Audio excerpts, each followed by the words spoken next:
नमस्कार. श्री स्वामी समर्थ. आज आपण स्वामींच्या चमत्काराची एक कथा पाहणार आहोत. भाजीवाल्याचे भाग्य. हा प्रसंग आहे अक्कलकोटचा. गावाबाहेर एक गरीब भाजीवाला राहत होता.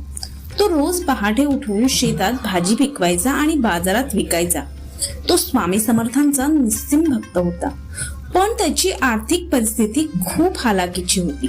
त्याच्या घरात 2 वेळच्या जेवणाचीही मारामार होती. एके दिवशी स्वामी समर्थ बाजारातून जात असताना त्यांनी या भाजीवाल्याला पाहिले. स्वामी नेहमीप्रमाणे आपल्याच तंद्रीत होते, पण स्वामी त्या भाजीवाल्याजवळ थांबले. स्वामींनी त्या भाजीवाल्याला हाक मारली आणि त्याच्या भाजीच्या टोपलीतील एक सुके वाळलेले काकडीचे वेल उचलले. स्वामींनी ते वाळलेले वेल हातात घेतले आणि त्या भाजीवाल्याकडे तिरकस नजरेने पाहिले.